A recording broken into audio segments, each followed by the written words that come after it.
안녕하세요. DJ 라니입니다. 오늘의 사연 시작해 보겠습니다.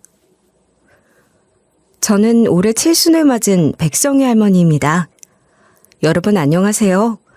이렇게 자기 이야기를 올려달라고 사연을 보냈던 사람들 중에서 아마도 제가 최고령자에 속할 것 같아요. 사실 컴퓨터로 글을 쓰는 것이 보통 힘든 게 아니더라고요. 저는 종이에 글씨를 직접 쓰는 게 편한 칠순 할머니랍니다. 그래서 제가 종이에 쓴 글을 이렇게 컴퓨터로 쳐주는 분께 돈 주고 맡겼어요. 눈도 침침하고 이 길고 긴 이야기를 쓰려고 하니 손도 얼마나 아팠는지 몰라요. 그래서 제 이야기를 다 쓸 때까지 몇 날 며칠이 걸렸던 건지도 모르겠습니다. 거의 한 달 가까이 걸린 것 같아요. 그런데 지금 여기서 제 글을 컴퓨터로 옮겨주겠다는 이 아가씨는 몇 시간 만에 이걸 다 쳐준다고 해서 너무 놀랐다고요. 그런데 너무 재밌는 게 이 아가씨는 손글씨를 잘 못 쓴다면서 제가 빽빽하게 써내려간 종이를 보더니 또 그렇게 놀라는 거예요.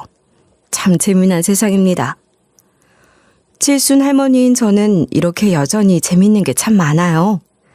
이렇게 재미난 세상, 아들, 딸 낳고 백년해로하며 행복하게 같이 살 줄 알았던 남편은 10년 전에 먼저 하늘나라에 가버렸어요. 저만 남겨두고 말이에요. 그때 이미 자식들은 이미 다 짝 찾아 각자의 가정을 이루고 잘 살고 있었고 60에 혼자가 된 저는 한동안 남편을 잃은 후유증을 심하게 겪으며 힘든 시기를 보내기도 했습니다. 먼저 떠난 남편과 저는 화이도매 사업을 했었어요. 둘 다 부모에게 물려받은 재산 같은 것 하나 없이 맨주먹으로 몸으로 뛰며 일군 사업이었죠. 그 시절에 부모한테 물려받은 재산이 있는 사람들이 어디 있었겠어요. 다들 어렵게 살았잖아요. 그러니 우리는 그게 당연한 건 줄 알고 살았어요. 내가 내 몸을 움직여야 벌 수 있는 게 돈이라는 거였거든요. 그렇게 번 돈으로 사업도 키우고 자식들 먹이고 입히고 공부도 시켰어요. 자식들 키우면서 사업도 키워가는 재미로 힘든 줄도 모르고 살았던 것 같아요. 그렇게 치열하게 살았고 이제 아들에게 가게를 물려주고 남편과 여행도 다니면서 여유롭고 느긋하게 삶을 즐기고 싶었답니다. 남편과 저는 우리가 충분히 젊다고 생각했고 함께 보낼 수 있는 시간이 많을 줄 알았는데 남편은 너무나도 일찍 제 곁을 떠나버렸고 홀로 남은 제게 공허함과 허무감은 무기력이 되어 돌아왔습니다. 그렇게 살아도 산 것 같지 않은 날들을 보내다가 문득 그렇게 지내는 시간이 길어지면 정말 큰일 나겠다 싶은 생각이 들어서 마음먹고 취미생활을 찾아보기 시작했어요. 몸을 쓰는 것이 건강에도 좋고 숙면에도 도움이 될 것 같아서 운동을 이것저것 해봤는데 제가 그리 활동적인 성향이 아니라 그런지 좀처럼 익숙해지지 않더라고요. 그러다 최근에 정착하게 된 취미가 그림이에요. 제 성향과도 잘 맞았고 평생 만졌던 꽃을 그림으로 다시 만날 수 있다는 것도 좋아서 그림을 배우러 다니면서 주로 꽃그림을 그렸어요. 일주일에 2번 꼬박꼬박 화실에 다니면서 그림을 배운 지 6개월 정도가 됐는데 그렇게 꾸준하게 할 수 있었던 데는 내게 그림을 가르쳐준 선생님이 제 또래의 멋쟁이 신사였다는 것도 한몫했던 것 같아요. 제게 그림을 가르쳐준 선생님은 고등학교 미술 선생님 출신으로 정년 퇴임을 하고 개인 작업을 할 수 있는 공간으로 작은 화실을 하나 장만했는데 거기서 소규모로 레슨도 하고 있었어요. 제가 사는 곳에서 그리 멀지 않은 곳이기도 하고 선생님이 나이가 많은 사람이라 그런지 여러모로 편안하고 좋더라고요. 그러다가 그 미술 선생님과 황혼의 로맨스를 나누는 사이까지 되었습니다. 칠순을 맞은 이 나이에도 그런 게 있냐고 하는 분이 계실까봐 걱정이 되기도 해요. 그런데요, 그렇게 말씀하지 말아주세요. 몸이 늙는 것이지 마음은 20살 때와 크게 다른 것 같지 않은 거랍니다. 마음도 몸처럼 나이가 들면서 늙어가면 차라리 좋을 것 같다고 생각한 적도 있었어요. 마음은 늙지 않고 몸만 늙는다는 것은 너무 슬픈 일인 거예요. 그런 것들이 모두 나이를 먹는다는 것인데 이 나이에 저와 비슷한 나이, 같은 시대를 살면서 비슷한 삶을 겪었고 성향이나 취향이 잘 맞는 신사적인 사람을 만나 마음을 나눌 수 있다는 건 너무나 감사한 일이었어요. 이 나이이기 때문에 더욱더 벅찬 행복감을 느낄 수 있는 거라고 생각합니다.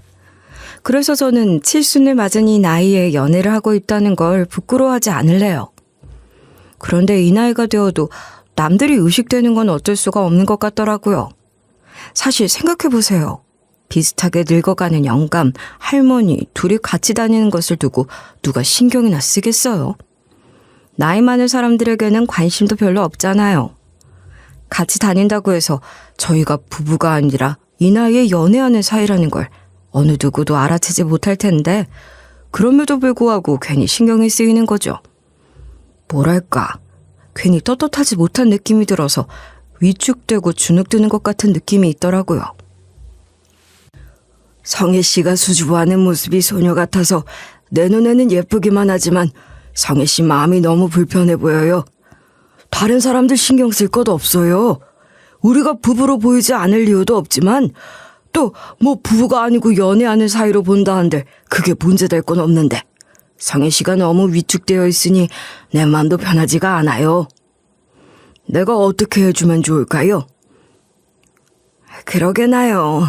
제가 괜히 선생님 마음까지 불편하게 하는 것 같아서 죄송해요. 저도 제가 왜 이러는지 모르겠어요.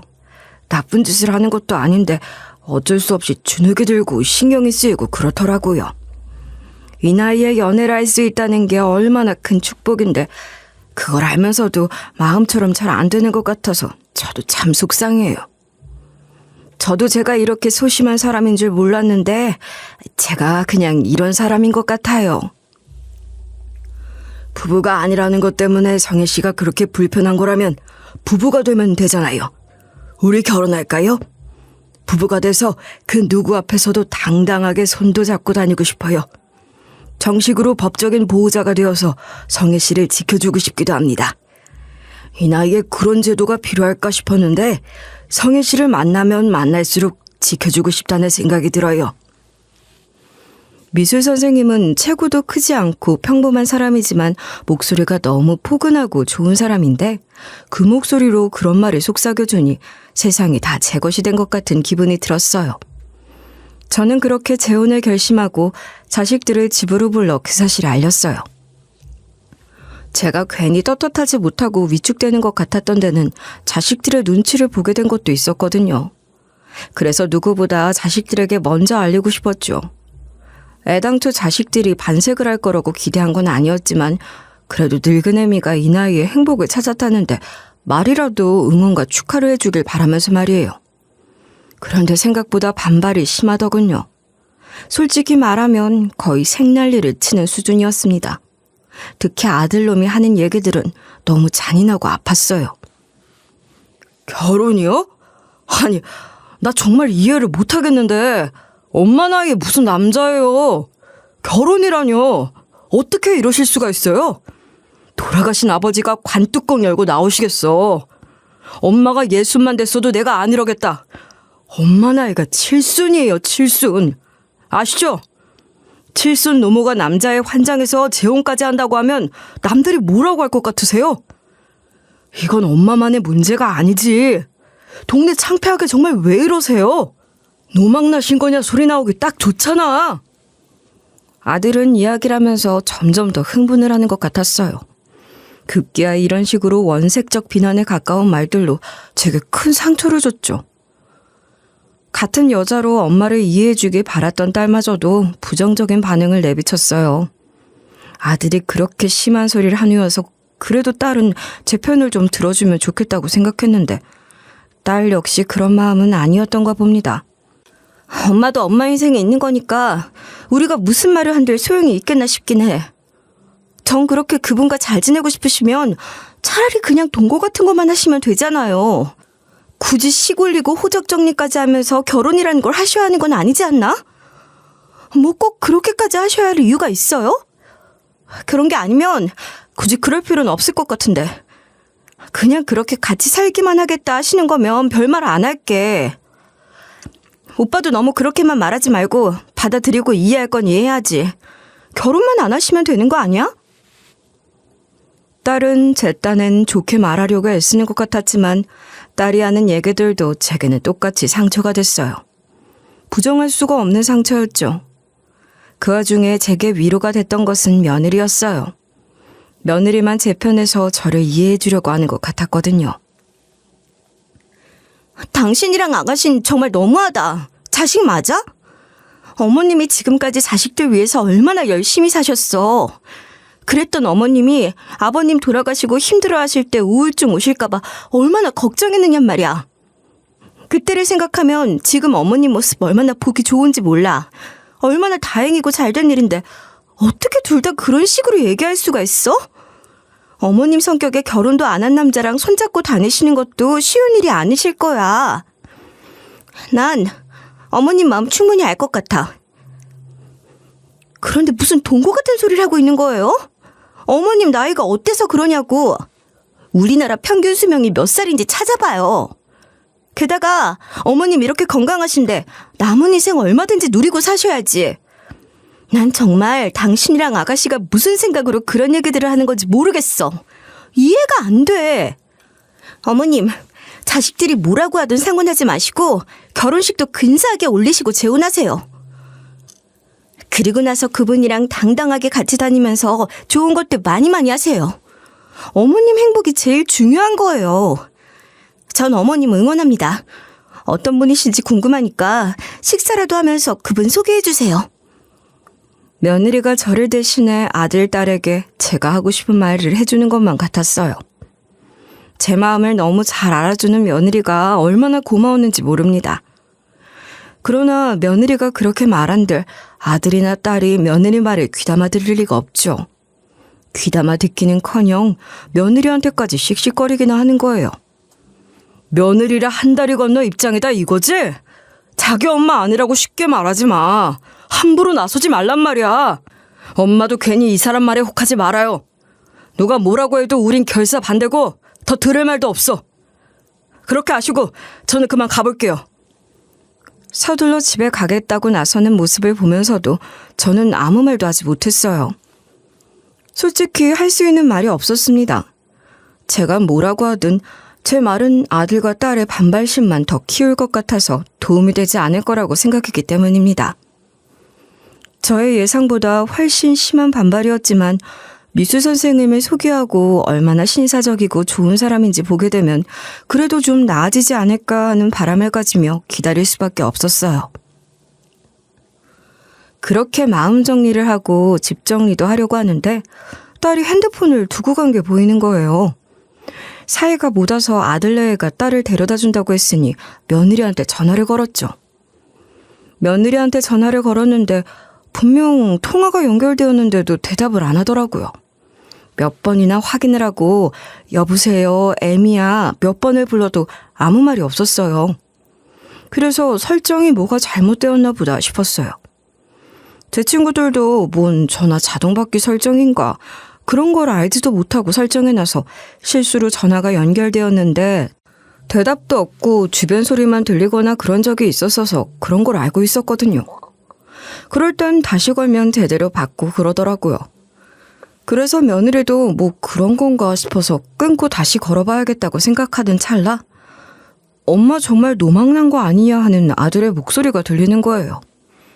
제가 없는 자리에서 자식들이 지들끼리는 뭐라고 하는지 궁금해서 들어보려고 일부러 전화를 끊지 않고 듣고 있었는데 이 괘씸한 것들이 결국은 재산 얘기를 하더라고요.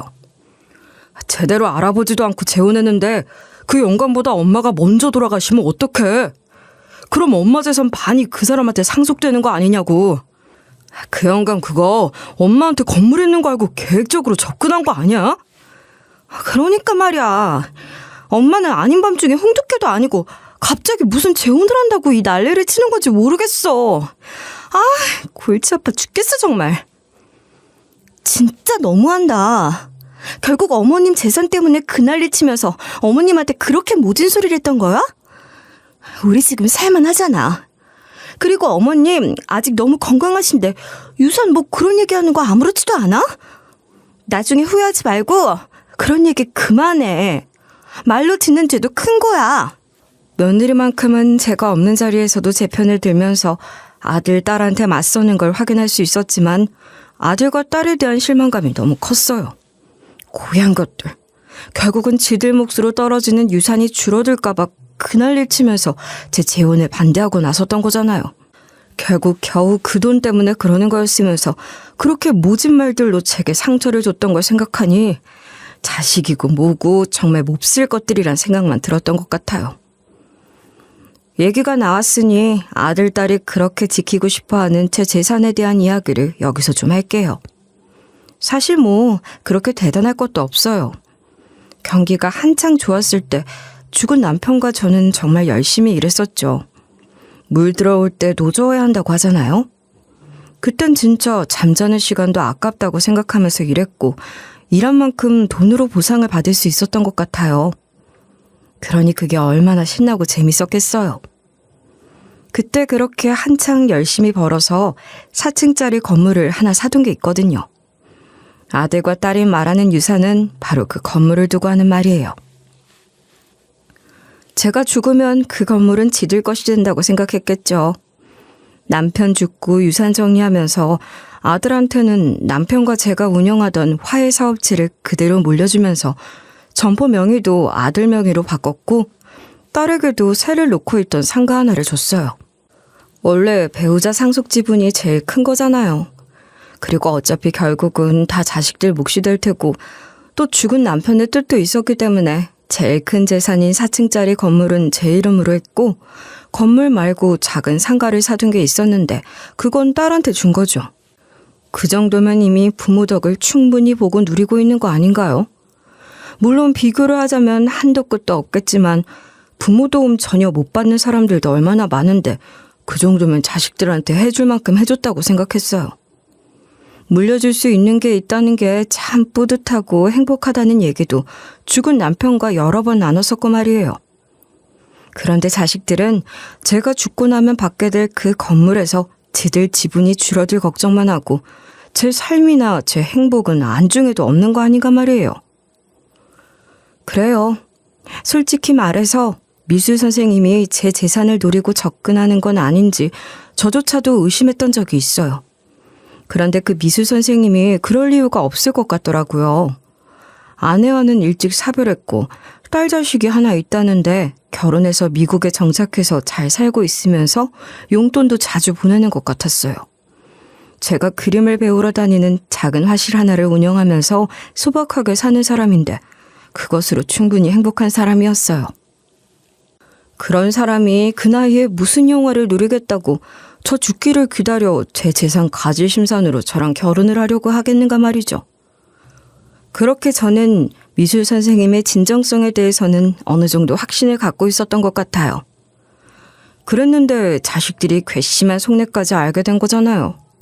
저는 자식들의 속내를 다 알고 우울한 심정으로 며느리에게 걸었던 전화를 끊었습니다. 나중에서야 통화 기록을 보고 실수로 통화가 연결된 걸 알았는지 며느리한테 연락이 왔더라고요. 어머니, 혹시 저한테 전화하셨었어요? 전화가 온 줄도 모르고 있다가 이제야 통화 기록을 보니 어머니께 전화가 왔었는데 통화가 된 걸로 되어 있는 거예요. 그래서 놀라서 전화드렸어요. 뭔가 설정이 잘못되어 있었는지 통화 연결이 됐던 것 같은데 어머님, 혹시 무슨 얘기 들으셨어요? 꽤 오래 통화 연결이 되었던 것 같아서요. 시간을 보니 저희가 아가씨랑 같이 집으로 돌아가는 차 안에 있었을 시간인 것 같아서 혹시 그이랑 아가씨가 하는 얘기를 들으신 건지 걱정이 돼서 전화드렸어요. 어머님, 그날 속 많이 상하셨을 텐데 차 안에서 저희끼리 나누는 대화까지 들으셨으면 더 그러실 것 같아서요. 네가 그렇게 어쩔 줄 몰라 할 거 없다. 네가 미안해할 일도 아니잖니. 너는 아무 잘못 없어. 오히려 걔들이 그러는 와중에 네가 내 편을 들어줘서 나한테는 큰 위로가 됐다. 고맙다, 애미야. 어머님, 저는 진심으로 어머니 편이에요. 사실 어저께 그이가 어머님께 그런 식으로 말하는 거 보고 실망을 많이 했어요. 어떻게 그럴 수가 있는지 모르겠어요. 어머님, 그이도 시간이 지나면 생각이 바뀔 거예요. 그리고 그이 생각이 뭐가 중요해요? 어머님 인생이잖아요. 어머님이 하시고 싶은 대로 하시면 좋을 것 같아요. 정말로요. 아들과 딸이 제 재산을 두고 하는 얘기를 들으면서 저 스스로도 제 마음이 가는 대로 할 거라고 결심을 했었지만 며느리가 그렇게 응원을 해주니 정말 용기가 나는 것 같았어요. 그래서 제 마음은 더욱 확고해졌고 그날 바로 아들, 딸에게 전화로 통보를 해버렸죠. 다시 불러 모아놓고 이러니 저러니 이야기하고 싶지 않았고 자식들이 하는 말을 더 듣고 싶지도 않았거든요. 니들이 뭐라고 하던지 이제 더 이상 신경 쓰고 싶지도 않으니 나도 내가 하고 싶은 말만 하련다. 너희들 뜻은 잘 알겠지만 그렇다고 내가 너희들 뜻에 따라줘야 하는 것도 아니니 나는 내가 하고 싶은 대로 할 거야. 니들은 언제 나한테 일일이 상의하고 니들 인생 살았니? 그것도 아니지 않냐. 니들 유산 지분 줄어들까봐 내 재혼 반대하는 거 다 알고 있다. 니들끼리 얘기하는 거 다 들었어. 이 고얀 것들. 이제 니들이 아무리 뭐라고 해도 나는 상처도 안 받을 거고 상관도 안 할 거야. 그렇게 알아라. 살면서 자식들에게 그렇게 강경하게 제 뜻을 전한 게 처음이었는데 그렇게 지르고 나니 속이 다 후련하더라고요. 그리고 저는 미술 선생님과 혼인신고를 해버렸어요. 제가 말은 그렇게 했어도 그렇게 빨리 혼인신고까지 해버릴 줄은 몰랐던지 자식들이 난리가 나서 쫓아온 거예요. 아니 엄마, 아무리 그래도 그렇지 그런 식으로 통보 한마디 하시고 이렇게 바로 혼인신고까지 해버리실 수가 있어요? 예? 어떻게 이렇게 마음대로 일처리를 하시냐고요. 엄마는 이제 자식이고 뭐고 다 필요 없다 이거예요? 오빠는 좀 가만히 있어봐. 오빠는 말을 너무 감정적으로 해서 도움이 하나도 안 돼. 엄마, 오빠 말은 그런 게 아니고 결혼식 같은 건 아니어도 가족끼리 인사라도 한번 할 줄 알았는데 너무 갑작스러워서 그러는 거예요. 식사 자리도 한번 못 가졌는데 혼인신고라니 나도 너무 놀랐다고요. 일처리라고 했니? 그래, 니들한테는 내가 재혼하는 게 딱 그 정도의 의미인 모양이구나. 그래, 편할 대로 생각하렴. 니들이 이러는 게 다 내 재산 때문이라는 거 너희들 속내를 다 알고 확인하고 난 뒤로는 내 마음이 얼마나 편한지 몰라. 나도 내가 편한 대로 생각하고 그렇게 살 작정이니 다른 말 더 할 것 없겠구나.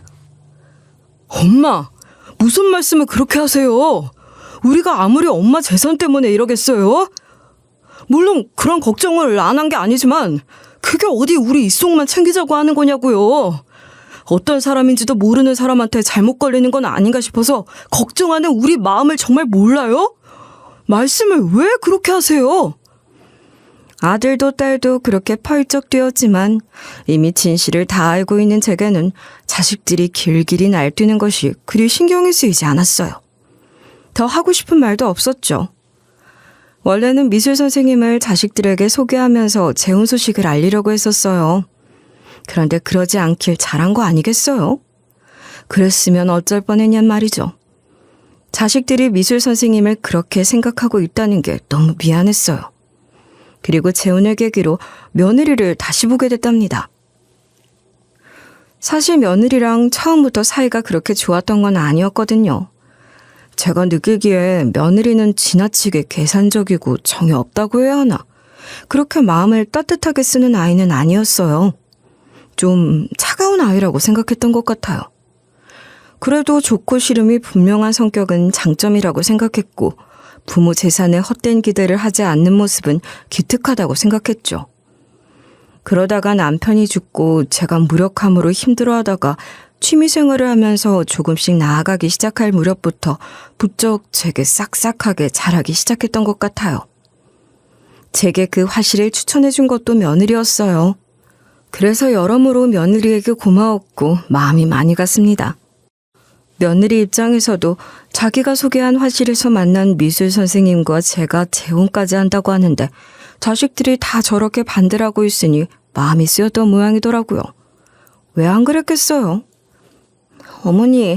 어머니께 올해는 너무 뜻깊은 해인데 그만큼 의미 있게 지내시지 못하는 것 같아서 속상해요. 칠순잔치도 하고 결혼식도 제대로 하셨으면 좋았을 텐데 죄송하기도 하고 제 마음이 그러네요. 어머니, 그래서 말씀인데요. 잔치는 못했어도 여행이라도 다녀오시면 어떠세요? 그 미술 선생님도 같이 가시면 더 좋고 말이에요. 두 분만 다녀오시라고 보내드리는 게 나으려나 했는데 그래도 제가 같이 가서 이것저것 살펴드리는 게 좋을 것 같아서요.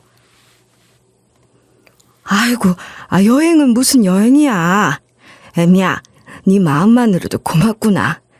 그리고 자꾸 죄송하다고 하지 않아도 된다. 난 정말 괜찮아. 그래도 미술 선생님이랑 두 분이서 축하하는 의미로 같이 여행 가시면 좋잖아요. 두 분 아직 여행 한 번도 못 가셨던 거 아니에요? 제가 잘 모시고 다녀올게요. 같이 가세요, 어머님. 글쎄다, 좋아하시려나? 내가 너무 내 생각만 하는 건가? 제 생각엔 무조건 좋다고 하실 것 같아요. 가서 좋은 것도 보고 맛있는 것도 먹으면서 기분 내고 오면 좋을 것 같아요. 결혼식 대신에 가는 여행으로 의미도 있잖아요. 그렇게 며느리가 적극적으로 추진해서 이뤄진 여행이었어요. 제 칠순잔치나 결혼식을 대신해서 그것을 기념하는 여행으로 가는 것이지만 탐탁천하하는 다른 자식들과 함께 가고 싶진 않았어요. 여행까지 가서 기분을 망치고 싶진 않았거든요. 그래서 미술 선생님, 이제는 제 남편이라고 부를게요. 익숙하지가 않긴 하지만 그렇게 부르는 게 좋을 것 같아요. 아무튼 그렇게 재혼한 남편과 며느리 그리고 저 이렇게 셋이서 부산 여행을 가게 되었습니다. 차로 모시는 게 편할 수도 있어서 제가 운전을 하려고 했는데요. 부산 지리에 익숙하지도 않고 KTX 타면 2시간 반이면 가니까 체력적으로도 그게 더 좋을 것 같아서 KTX 티켓 예매했어요. 어머님도 기차 오랜만에 타시죠? 그래, 정말 그렇구나. 얼마 만에 타는 건지도 모르겠어. 기차를 탄다는 것만으로 해도 벌써 여행 가는 기분이 들고 좋아. 잘했다. 부산이 운전하기 어려운 곳으로 유명하다면서 택시 타고 다니는 게 속 편해. 잘했어. 올라올 때는 더 여유롭게 천천히 바깥 구경도 좀 하고 낭만 있게 새마을호 타도 좋을 것 같아. 그렇죠? KTX가 빠르긴 한데 좌석 간격이 좁고 그래서 좀 불편하긴 해요. 낭만은 새마을호죠. 그렇게 한껏 들떠서 기차를 탔어요. 그런데 모처럼의 여행을 앞두고 제가 긴장을 한 것인지 먹은 것 중 뭐가 잘못된 것인지 배가 자꾸 아프더라고요. 그 바람에 부끄럽게도 20분마다 화장실을 들락거리게 된 거예요. 배가 진짜 많이 아팠는데 그것보다 남편에게 부끄러운 게 더 싫었던 것 같아요. 그런데 웃긴 게 저랑 같은 칸에 탄 어떤 여자 한 사람도 저처럼 속병이 나는지 저랑 번갈아 화장실을 들락거리더라고요. 화장실 오며 가며 자꾸 마주치게 됐었거든요. 대전역 정차 안내가 나올 즈음 그 여자랑 또 화장실 앞에서 마주쳤는데 그 여자는 화장실에서 나오는 저를 붙잡고 쪽지 하나를 건네며 긴박한 목소리로 뜬금없는 말을 했어요. 괜한 봉변 당하지 마시고 더 늦기 전에 도망치세요. 여기 제 신분증. 제가 경찰이에요. 지금 시간이 없어서 긴 얘기를 할 수가 없으니 쪽지부터 꼭 읽어보세요. 아셨죠? 대체 무슨 일이길래 경찰이라는 신분증명까지 하며 제게 그런 이상한 말을 하는 것일까 싶었어요.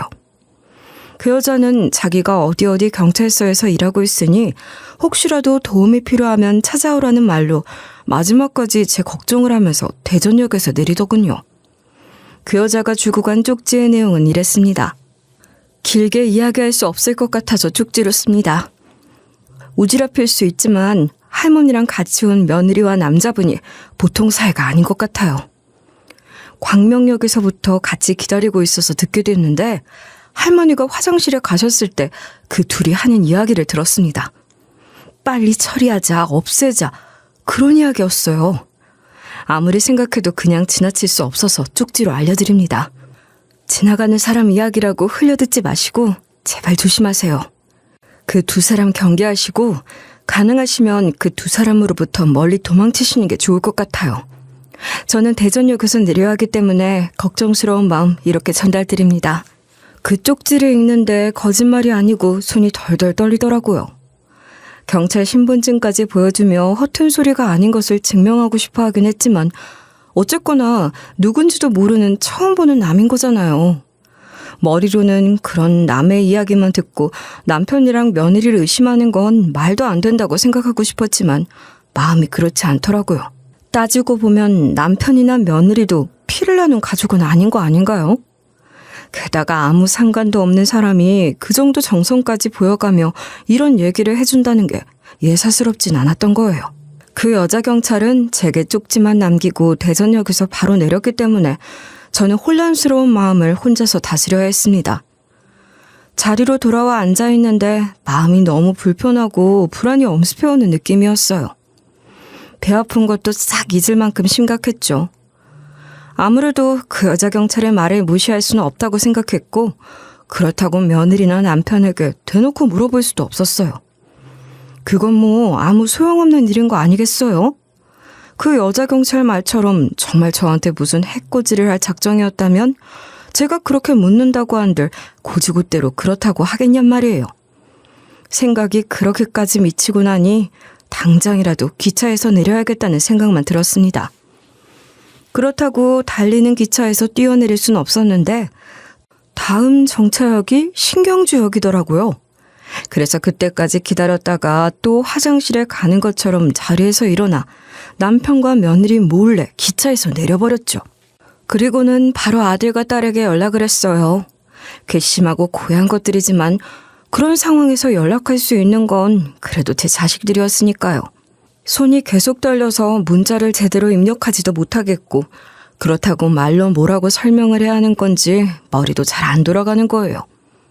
그래서 그 여자 경찰이 준 쪽지를 사진으로 찍어서 아들과 딸에게 보내고 부산 가는 기차에서 이런 쪽지를 받고 신경주역에 몰래 내렸는데 어떻게 해야 할지 모르겠다. 너희들이 조사를 좀 해봐달라. 그렇게 문자를 남겼습니다. 그랬더니 아들이 바로 전화를 하더라고요. 그렇잖아도 딸과 같이 있다면서 말이에요. 엄마, 정말 우리가 뭐라 그랬어요. 아무래도 석연찮고 수상하다고 했잖아요. 엄마가 우리한테 유산 때문에 돈도 골라 그런다고 화까지 내고 그래서 더 말은 못했지만 우리 둘이서 조사를 좀 하고 있었다고요.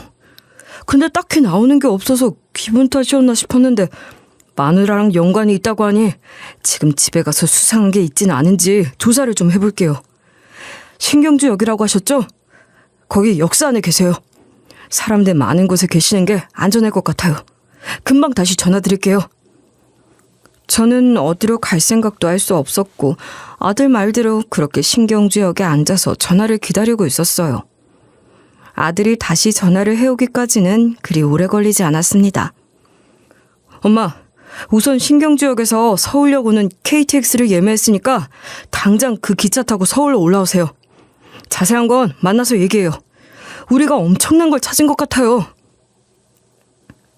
아들이 무슨 덜미를 잡았나 보다 싶더라고요. 그렇다면 결국 남편과 며느리가 제게 무슨 나쁜 짓을 하려고 했다는 게 맞는 얘기가 되는 거겠죠? 마음이 너무 좋지 않았습니다. 그렇지만 그런 감상에 빠지는 여유를 부릴 때가 아니죠. 남편과 며느리에게는 속이 너무 안 좋아서 신경주역에 먼저 내렸다. 아무래도 먼저 올라가는 게 좋을 것 같다고 문자를 한 통씩 보내고 바로 핸드폰 전원을 꺼버렸어요. 당장 그들에게 할 말도 없고 그들의 목소리를 듣고 싶지도 않았으니까요. 우선 아들과 딸을 만나 찾아냈다는 게 뭔지 들어봐야 했어요. 서울역에 도착했더니 아들과 딸이 나와 있더라고요. 그리고 어디로 갈 틈도 없이 아들 차에서 아들이 찾아낸 서류 뭉치들을 확인한 거예요. 아들이 꺼내놓는 서류들이 뭐였냐고요? 며느리와 남편이 나눈 메신저인지 뭔지 하여간 둘의 대화를 캡처해서 프린트한 거였어요. 그리고 그 둘이 작성한 계약서 같은 것도 있더군요. 제 눈앞에 놓인 서류를 보면서도 저는 그것들이 다 뭔지 혼란스럽기만 했습니다. 엄마 연락 받고 마누라가 관련이 있다는 생각을 하니까 정말 돌겠더라고. 집에 가서 마누라 물건들을 닥치는 대로 샅샅이 뒤지기 시작했는데 그런 식으로는 답이 없을 것 같은 거야. 뭐 물건이 한두 가지도 아니고 말이야. 그래서 생각해낸 게 마누라 태블릿이었어요. 엄마도 알지? 우리 막둥이가 만날 들고 다니는 그 태블릿이요. 그래. 그게 애미 거라고 했지? 근데 휴대폰이나 그런 건 다 비밀번호 같은 걸로 잠궈두는 거 아니야? 지난번에 보니까 애미 휴대폰도 비밀번호 눌러야 하는 것 같던데? 당연하지. 근데 우리 막둥이가 쓸 때가 많으니까 그때마다 비번 풀어주는 거 귀찮다면서 막둥이 지문도 등록을 해놨거든. 그게 생각나서 애 지문을 인식시켰더니 바로 열 수 있었어요. 근데 그 태블릿이 그야말로 노다지더라고. 기가 막혀서. 아들 며느리한테는 딸 하나, 아들 하나가 있는데 큰 손녀랑 막내 손자가 5살 터울이에요. 그 손자가 올해 7살인데 며느리 태블릿을 손자가 많이 쓰면서 손자 지문도 등록이 되어 있었던 게 신의 한 수였네요. 엄마, 말도 마. 카톡 같은 건 따로 비번 걸어서 잠궈놨던데 메신저는 자동 로그인이 되더라고. 아마 자주 쓰는 게 아니니까 그랬을 거야. 근데 정말 웃기지 않아?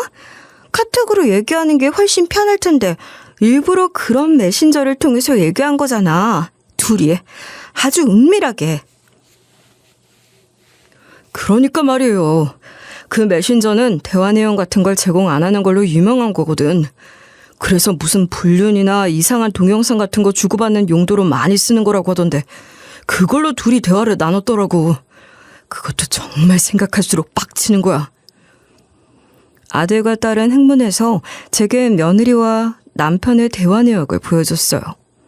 남편과 며느리가 나눈 대화들 외에도 그 태블릿에는 둘이 작성한 계약서까지 저장되어 있었다고 하네요. 이게 다 무슨 소리인가 싶으실 거예요. 저도 처음엔 눈앞의 증거를 보고도 대체 무슨 일인 건지 상황 파악이 되지 않았거든요. 알고 보니 며느리가 돈을 주고 남편을 고용해서 계획적으로 제게 접근하도록 한 거였어요. 그러니까 며느리가 제 재산을 노리고 그런 짓을 벌였던 거예요. 그 여자 경찰이 들었다는 것처럼 둘이서 작당을 하고 셋이 여행을 간 다음 저한테 어떤 안 좋은 일이 생기더라도 사고로 위장할 수 있다고 생각했던 것 같아요. 둘이 주고받은 메신저 내용에는 구체적으로 어떻게 사고로 위장할 것인지 그런 계획까지 남아있진 않았고 말 그대로 지들끼리 거기서 무슨 일이 생겨도 사고로 위장하기 쉬울 거다. 잘해보자. 그런 식으로 대화를 나눈 내용들이 있었습니다. 그 여자 경찰도 둘의 대화를 녹음해 놓은 것도 아니었고 그냥 우연히 엿듣게 되었던 거잖아요. 설령 녹음을 했다고 하더라도 제3자가 녹음한 것은 증거로서의 효력도 없으니 입증할 방법이 없는 어디까지나 저의 추측에 불과한 것이지만 그 둘이 제 결혼을 모의한 것은 확실한 거였죠. 심지어 그것들이 어떤 것까지 치밀하게 계획을 짰는지 아세요? 엄마, 여기 이 대화를 한번 봐봐요. 그날 엄마가 우리 불러서 재혼할 거라고 얘기했던 날 내가 엄마 집에 휴대폰 두고 와서 엄마가 언니한테 전화했었잖아? 그때 뭐 언니가 버튼을 잘못 눌렀댔나 뭐 그래서 엄마가 차 안에서 우리가 얘기하는 거 듣게 됐다고 말이야. 그죠? 그래. 애미나 그 사람이 나를 두고 어떤 계약을 했거나 말거나 간에 그 사람이 내 재산을 노리고 나랑 결혼하려고 한다고. 그럼 니들한테 돌아간 유산이 적어질까 봐 걱정했던 너희들 속내는 다 사실이었잖아. 그건 맞는 거잖아. 그것까지 그 사람들이 조작했다고 할 참이니? 엄마도 참 누가 그렇대요. 그게 아니라 그런 것도 다 그 여편네가 의도적으로 계획적으로 그랬던 거야. 실수로 버튼을 잘못 누르긴 개뿔. 여기 한번 보시라고요. 실수가 아니고 일부러 엄마한테 우리가 하는 얘기 듣게 하려고 통화 수락해놓고 아무 말도 안 하고 있었던 거야. 진짜 무서운 여자라니까.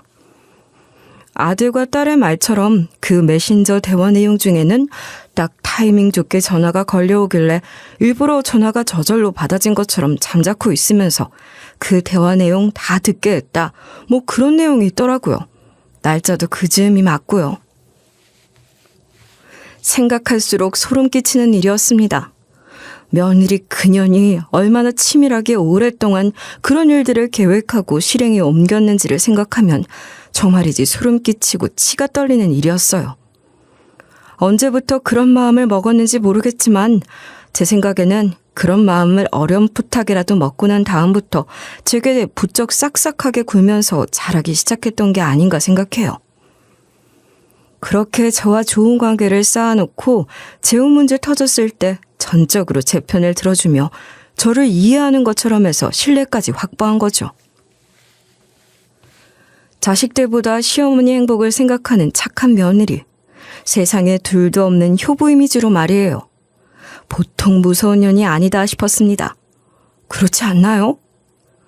일이 그렇게 된 것이니 두 사람에게 전화를 걸어 당장 서울로 올라와 제 집으로 오라고 했어요. 뭐 둘이서 부산 여행을 할 것도 아니니 둘은 이미 서울로 올라오고 있다고 하더라고요. 둘은 아직 아무것도 모르고 있었으니 제 몸이 괜찮은 건지 물으면서 걱정을 했어요. 그 두 사람이 계속 그렇게 아무런 의심 없이 제 눈앞에 나타나길 바랬기 때문에 걱정하지 말고 얼른 와보라고만 했어요. 그렇게 두 사람을 한자리에 모아놓고 저는 아들, 딸과 함께 확보한 증거들을 꺼내놨습니다. 그 증거들을 보자마자 처음에는 둘 다 누가 먼저랄 것도 없이 뭔가 잘못된 거다, 오해다 하면서 싹싹 빌더라고요. 그런데 아무리 그래봐야 뭐 변명할 여지가 없는 거 아니겠어요? 빼도 박도 못할 증거가 한둘이 아니었으니까요. 결국 할 말이 없게 된 그들이 어떻게 했을 것 같으세요? 기가 막혀서. 아이씨, 정말 재수없게. 아니 그래서 뭐 어쩌라는 건데. 이런데 알을 좀 나눴다고 쳐. 그렇다고 내가 무슨 진짜로 어떤 위해를 가한 것도 아니고 이렇게 멀쩡하게 아무 일도 없잖아. 그런데 이런 게 다 무슨 소용이야. 이걸로 뭘 어떻게 할 수 있을 것 같은데. 난 잘못한 게 아무것도 없어. 그렇죠. 실제로 일어난 일이 아무것도 없는데 이런 믿을 수도 없는 메신저 대화 내용 같은 게 뭐라고 이렇게 호들갑인지 모르겠네. 어머니, 저는요 정말이지 외로운 어머니 이제 좀 행복하셨으면 하는 마음밖에 없었어요. 그게 잘못인가요? 무슨 증거가 있다고 그러시는 거예요? 뭐가 어쨌다는 건지 도통 모르겠네. 참나. 적반하장으로 배째라는 식으로 나오는 그 둘을 보고 있으니 욕지기가 치밀어 올랐어요. 그것들을 그대로 놔둘 수가 있겠냐고요. 그럴 순 없죠. 우선 제가 쪽지를 줬던 그 여자 경찰을 찾아가기로 했습니다. 그 여자 경찰이 저한테 경찰 신분증을 보여줬었잖아요. 이름은 기억이 안 났지만 소속 경찰서는 기억이 났어요. 그 여자가 자기 입으로 어디 경찰서에서 일하고 있다고 말해주기도 했었고 말이에요. 그래서 무작정 그 경찰서로 찾아가서 그 여자 경찰을 찾았어요. 그렇게 어렵게 그 여자 경찰을 다시 만나게 된 거예요. 정말이지 덕분에 큰일을 모면할 수 있었어요. 내 생명의 은인입니다. 고마워요. 생면부진 남한테 그렇게 해주는 게 쉬운 일이 아닌데 정말 고마워요. 아닙니다. 누구라도 저와 같은 상황이었다면 다 그렇게 했을 거예요. 얼핏 들어도 너무 끔찍하고 무서운 얘기들을 하고 있는데 그걸 모른 척 할 수는 없죠. 이렇게 무사하신 걸 보니 너무 다행이에요. 그렇지 않아도 계속 걱정이 됐거든요.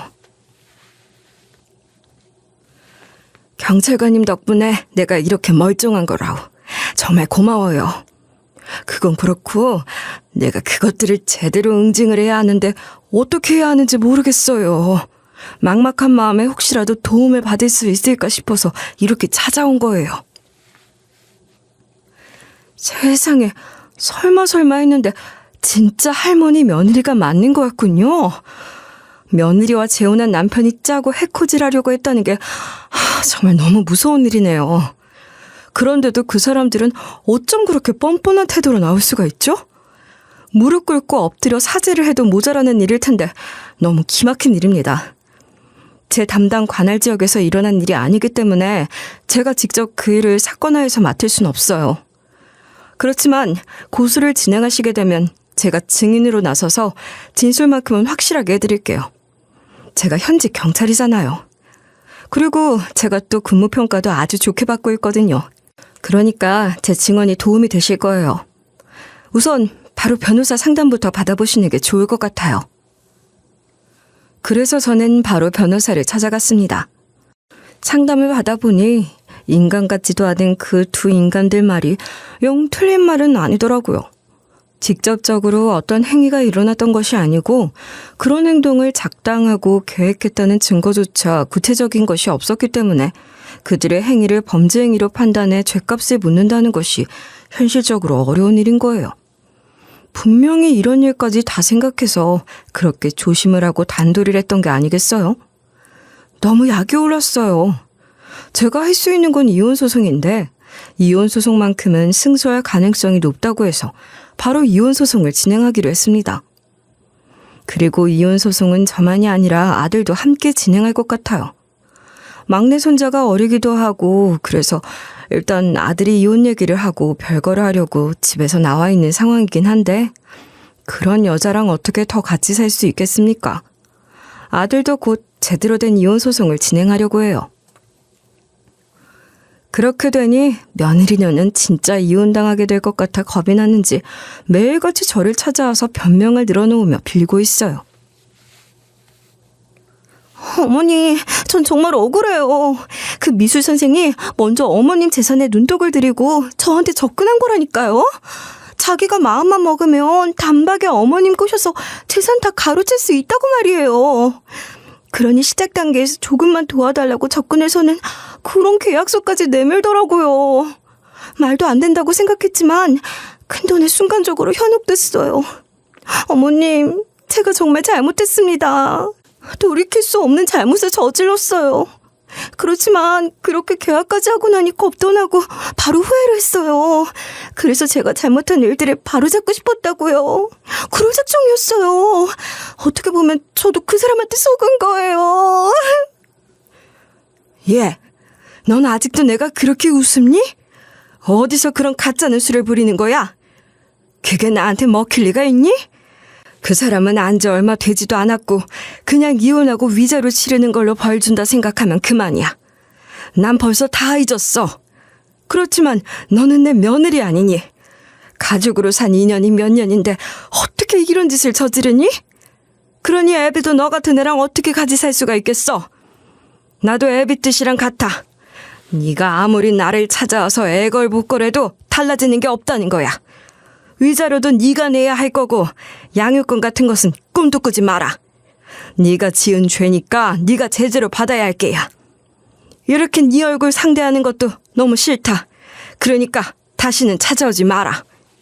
이제는 며느리년이 찾아오면 물 한 바가지 끼얹고 소금까지 뿌려서 내쫓아버리고 있어요. 그러려고 커다란 물 양동이도 하나 사고 맞으면 아플 것 같은 굵은 소금도 한 포대 사놨다니까요.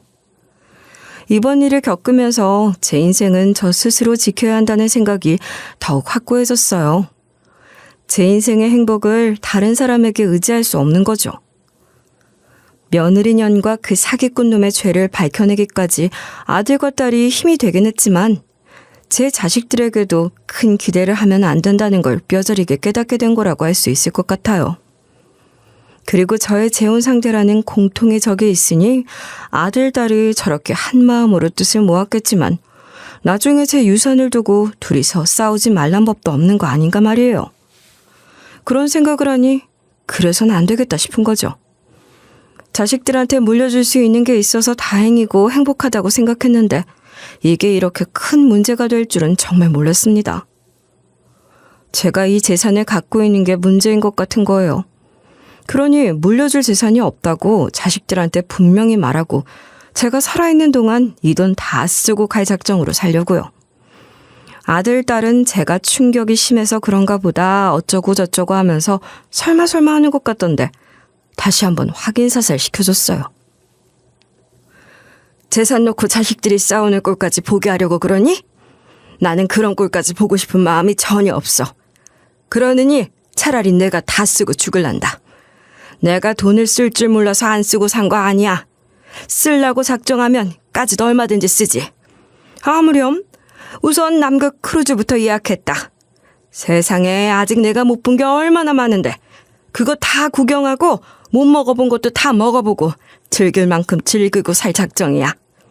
그러니 내 걱정 말고 니들도 니들 인생 열심히 살아. 자식들에게 한 말은 모두 진심이에요. 하루라도 더 건강할 때 부지런히 여행 다니며 제 인생 즐길 거고, 건강하게 오래오래 살기 위해서 운동도 하고 더 건강해질 거랍니다. 제 이야기를 끝까지 들어주신 여러분들도 저와 함께 열심히 운동하고 건강 관리하면서 100살 넘도록 행복하게 살아요. 감사합니다.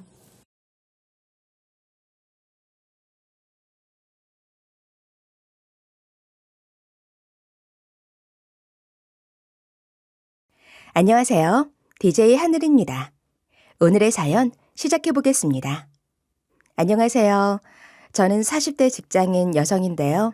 남편은 저보다 2살 적은 직장인이에요.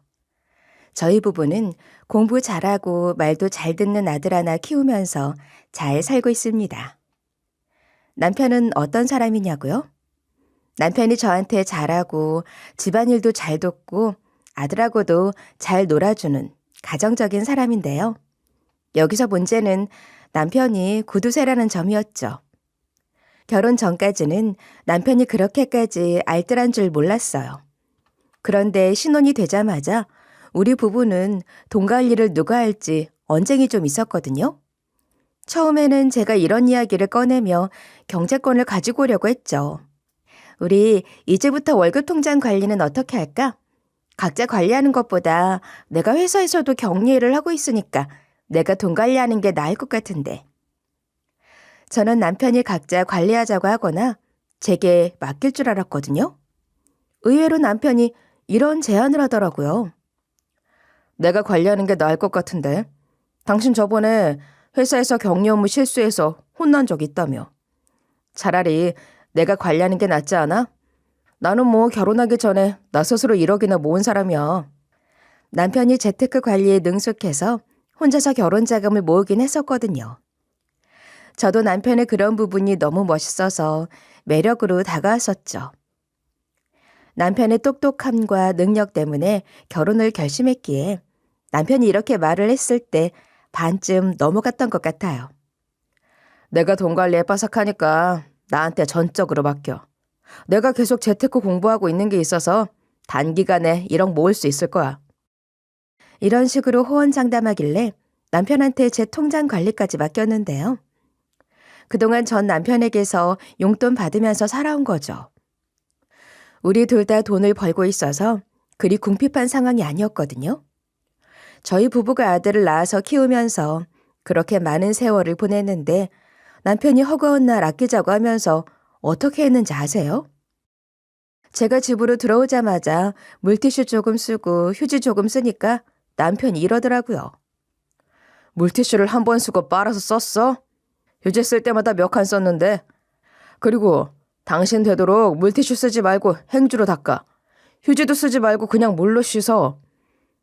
이런 식으로 저를 검사하고 감시하는 거예요. 물론 아껴 쓰는 것도 좋고 환경 보호하는 것도 좋죠. 하지만 하루 종일 그러고 있으니까 너무 불편하더라고요. 결국 제가 지쳐서 남편에게 이렇게 하소연하고 말았어요. 나 왜 이렇게까지 해야 돼? 우리가 뭐가 부족해서 이렇게 힘들게 살아야 하는데 누가 보면 맞벌이가 아니라 외벌이인 줄 알겠어. 당신 지금 생활비 부족해서 이러는 거야? 아님 돈 모으느라 이러는 거야? 저는 끽해봐야 돈 아껴서 재테크하려고 그랬다는 말이 나올 줄 알았거든요. 그런데 남편이 생각지도 못한 말들을 해줬어요. 내가 어렸을 때 잘 살다가 아버지 사업이 한 번에 망해서 집에 빨간 딱지가 붙었거든. 그 후로 잘 살 때도 방심할 수 없어서 그래. 우리도 한순간에 망해버릴 수도 있어. 조심해야 돼. 결혼한 지 꽤 됐는데도 제가 모르는 과거를 말해주길래 남편을 이해해 주려고 했어요. 그런데 아무리 이해해 보려고 해도 이렇게까지 살아야 하나 싶은 거예요.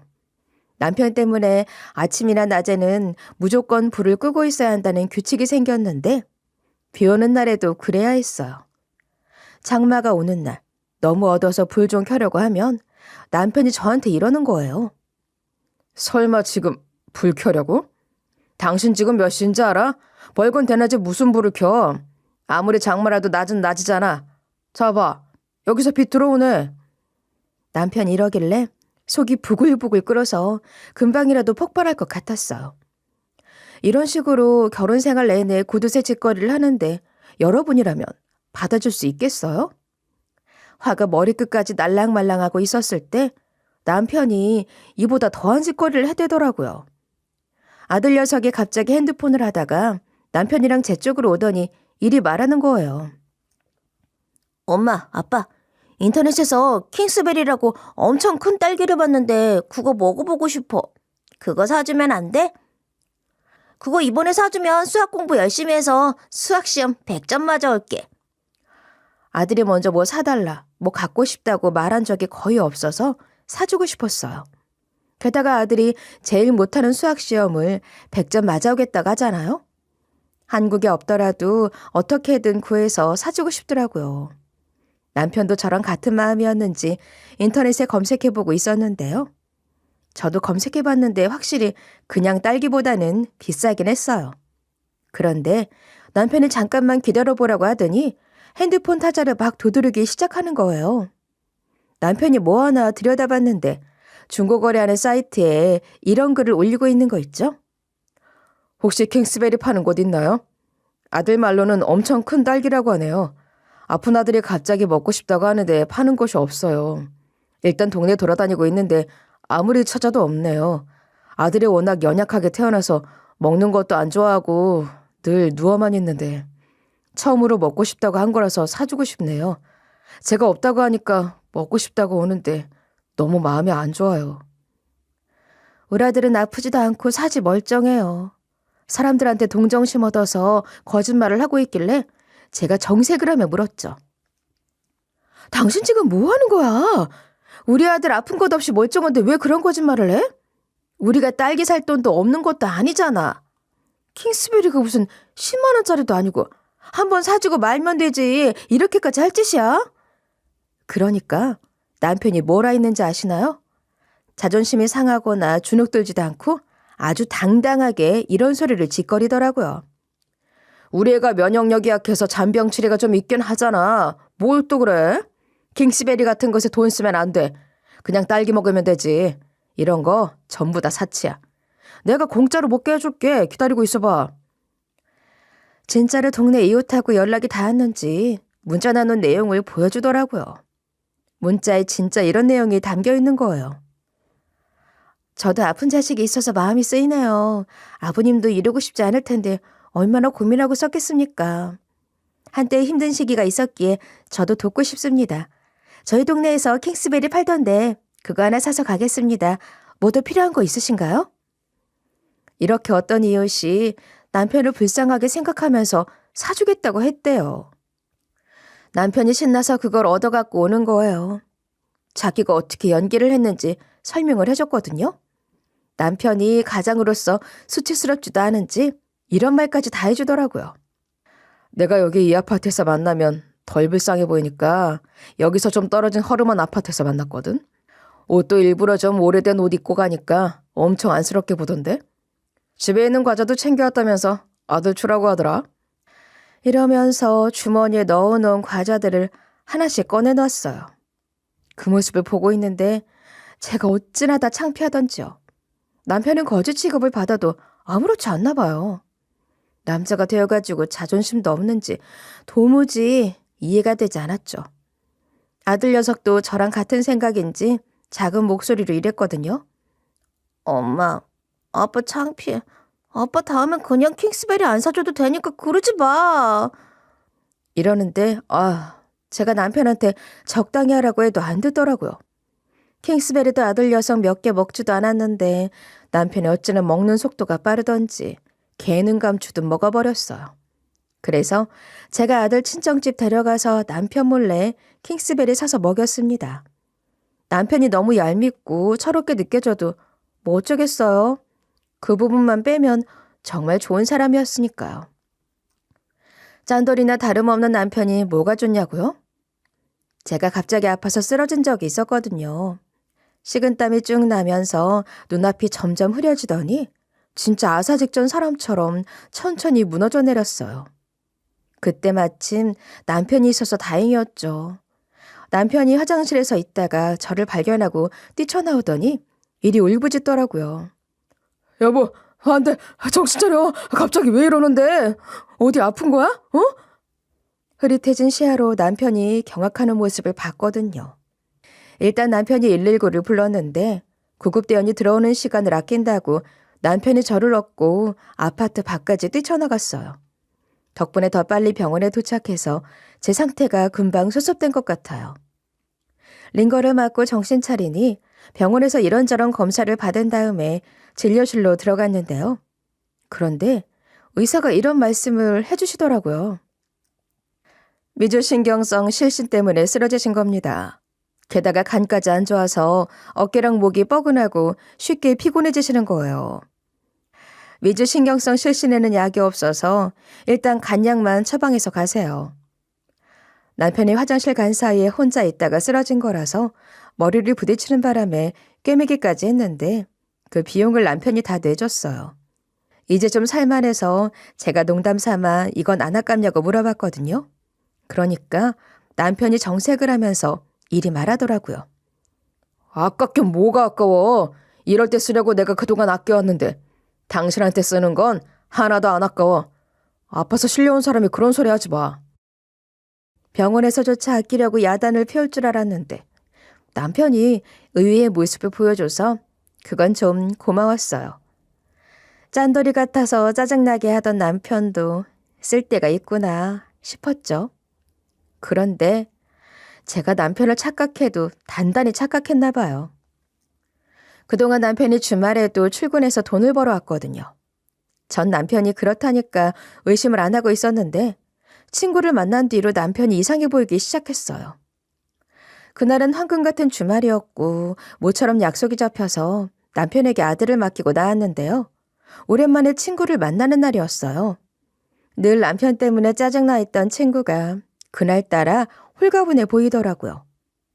제가 웬일이냐고 물어보니까 친구가 충격적인 이야기를 해주는 거예요. 사실 남편이 바람을 피워서 이혼을 했거든. 남편이 하도 수상스러워 보여서 지켜봤는데 외출하고 돌아온 양반이 발이 유독 깨끗하더라고. 너도 알잖아, 내 남편이 현장일하는 거. 현장일하는 사람이라 발이 깨끗하면 안 됐었거든. 그래서 내가 남편 발냄새까지 맡아봤는데 여자들이 쓸만한 향긋한 장미 냄새가 났어.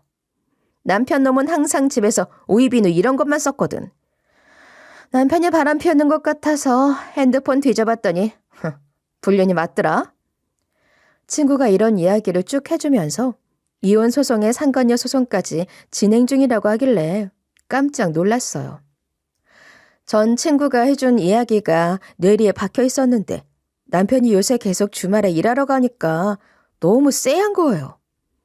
남편이 그날도 일하고 왔다면서 씻지도 않고 바로 침대에 누워서 자더라고요. 그래서 제가 몰래 가서 남편 발냄새를 맡아봤어요.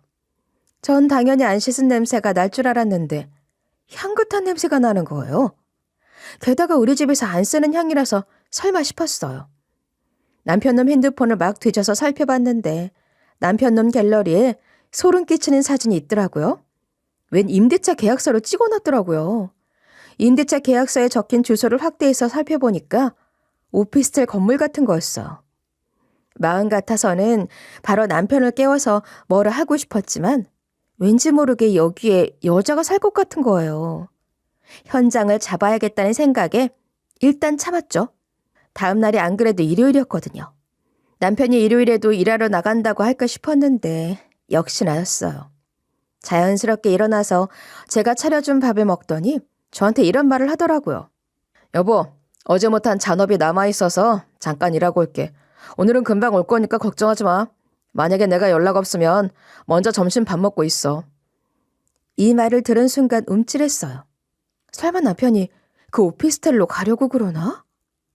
그 오피스텔에 도대체 뭐가 있길래? 싶었죠.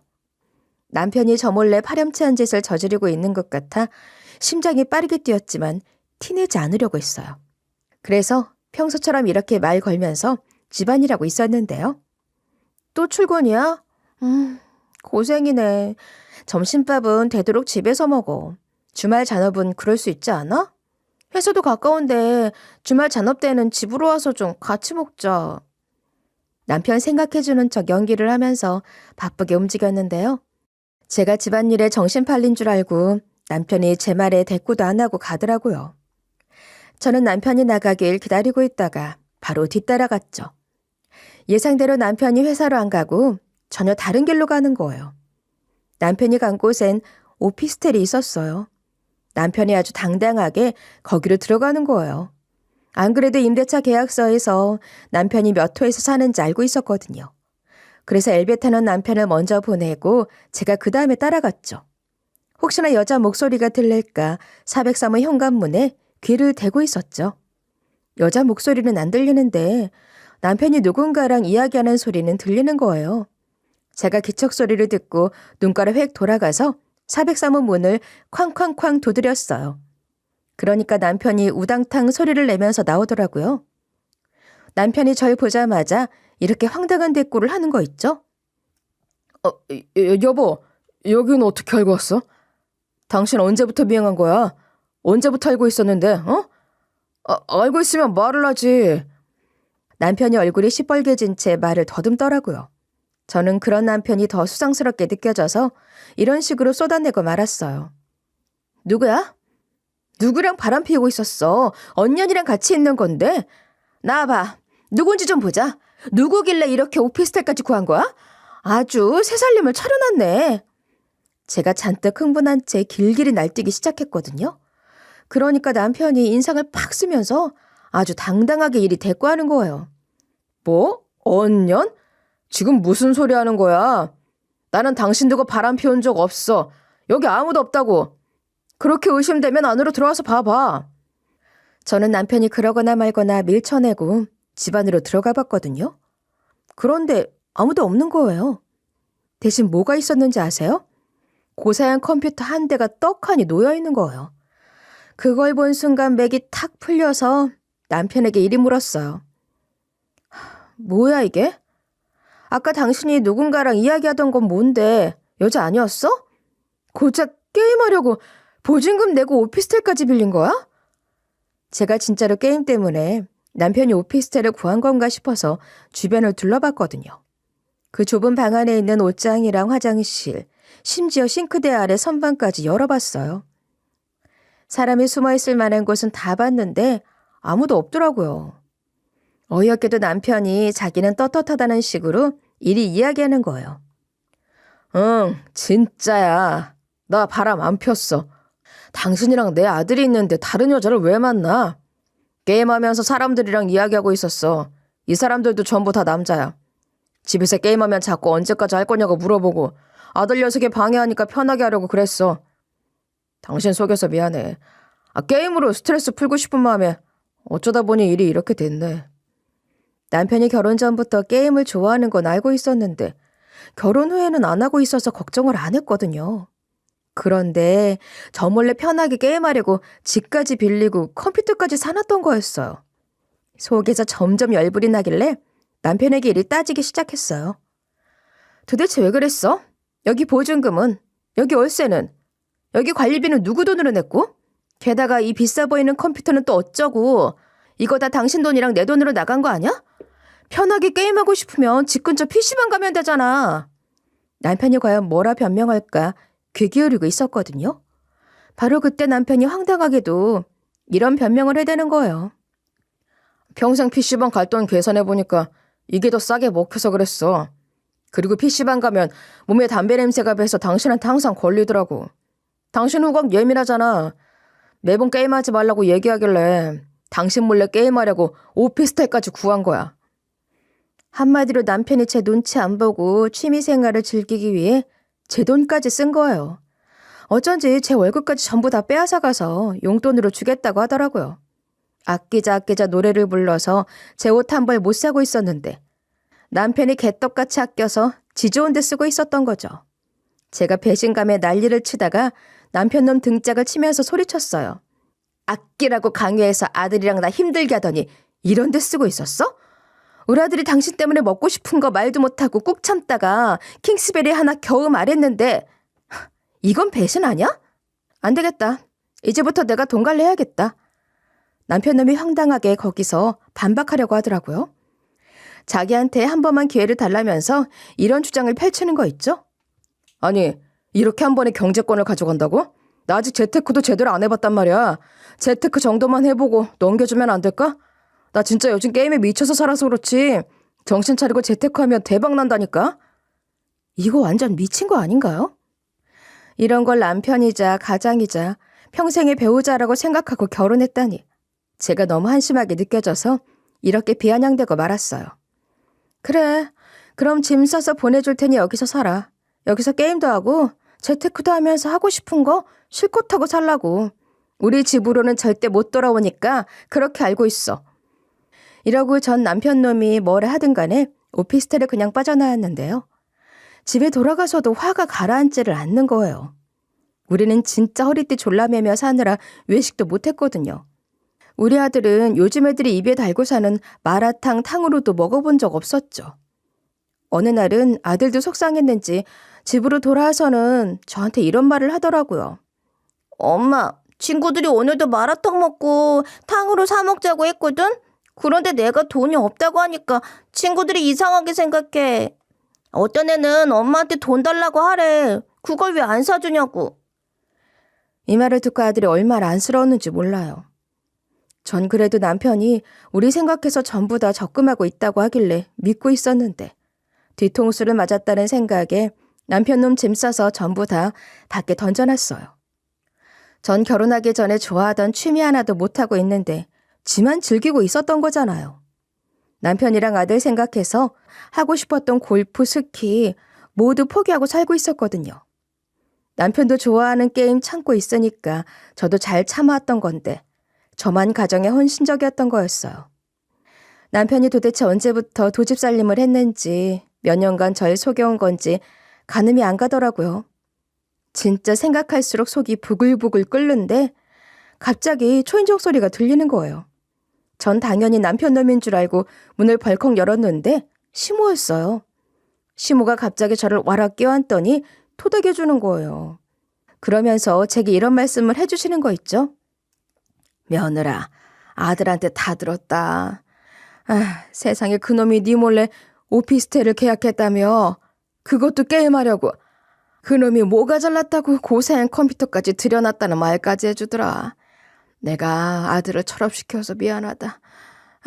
네가 고생이 많어.